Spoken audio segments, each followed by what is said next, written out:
अग्नि छाया का इम्तिहान। काली हवा में कंपन फैल चुका था। आर्यव्रत के सामने खड़ी काली युद्ध आत्मा अब पूरी तरह आकार ले चुकी थी। उसकी आंखें लाल नहीं थी बल्कि शून्य जैसी गहरी काली, मानो देखने वाले की आत्मा को ही खींच लेना चाहती हूँ। उस आत्मा के चारों ओर घूमती ऊर्जा बता रही थी कि यह कोई साधारण परीक्षा नहीं, यह अग्नि परीक्षा का तीसरा द्वार था।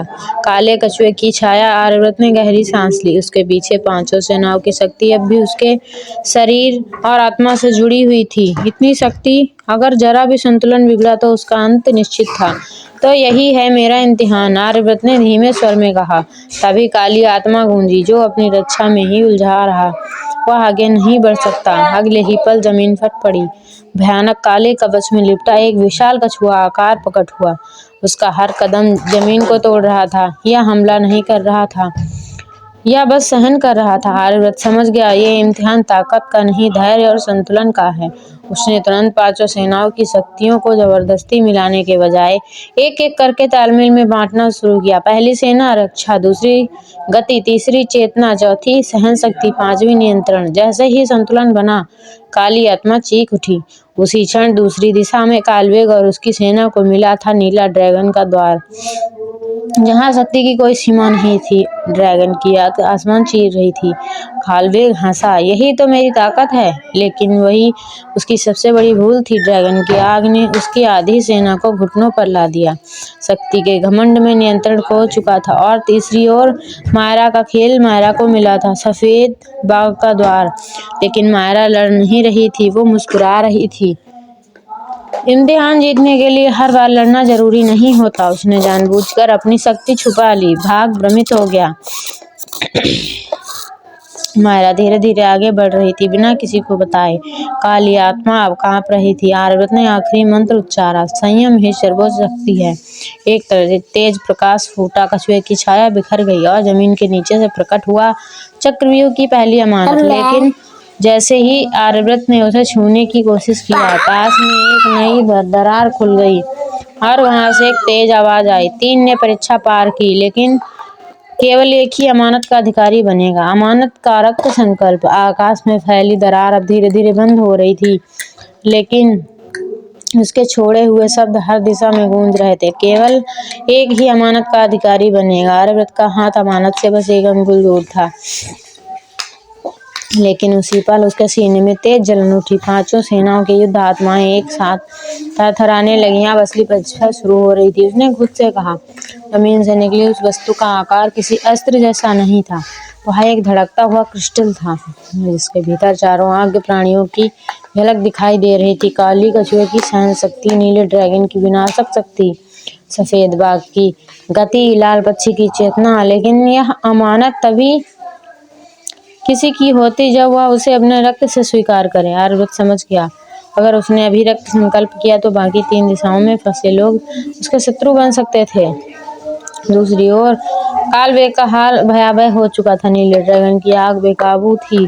उसकी आधी सेना जमीन पर गिर चुकी थी। कालवेग की सांसें भारी हो रही थी।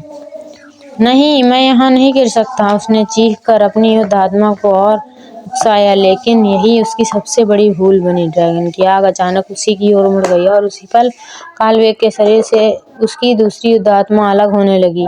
सफेद बाघ के द्वार पर मायरा अब मुस्कुरा नहीं रही थी। उसकी आंखें ठंडी और निर्दयी हो चुकी थी। आखिरकार समय आ ही गया।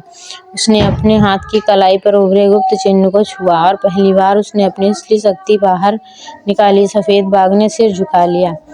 यह परीक्षा मैं पहले ही जीत चुकी हूँ। लेकिन मायरा आगे नहीं बढ़ी। वह इंतजार कर रही थी। किसका?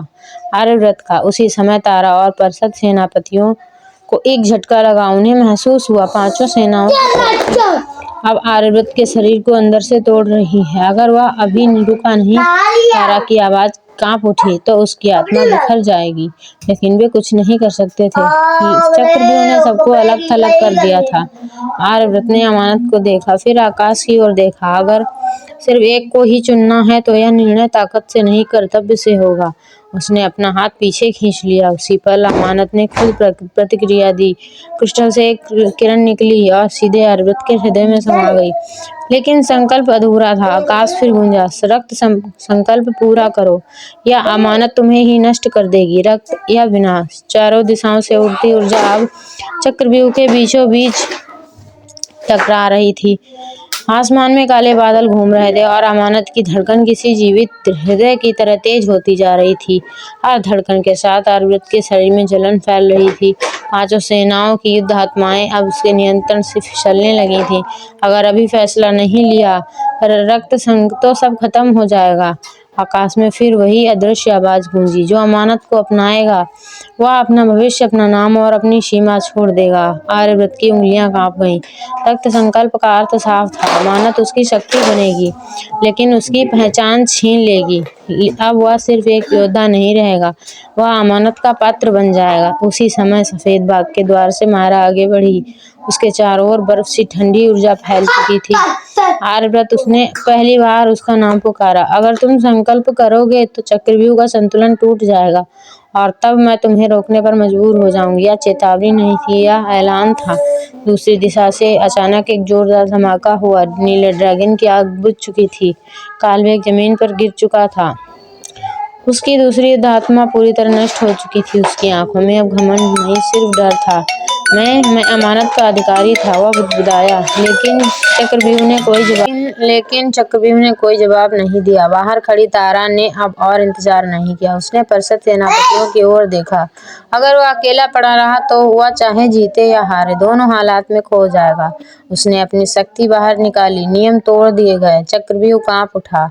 अमानत अब आर्यव्रत के सीने से जुड़ चुकी थी। रक्त संकल्प के लिए बस एक बूंद चाहिए थी। आर्यव्रत ने अपनी तलवार उठाई, लेकिन उसने अपने ही हाथ को रोक लिया। अगर यह शक्ति मुझे सबसे अलग कर दे तो मैं इसे यूं ही नहीं अपनाऊंगा। उसने तलवार जमीन में गाड़ दी। मैं संकल्प करूंगा, लेकिन अकेले नहीं। पूरा चक्रव्यूह सन्न रह गया। अमानत तेज रोशनी में फट पड़ी। आसमान चीख उठा। यह नियमों के विरुद्ध है, लेकिन नियम पहली बार टूटने वाले थे।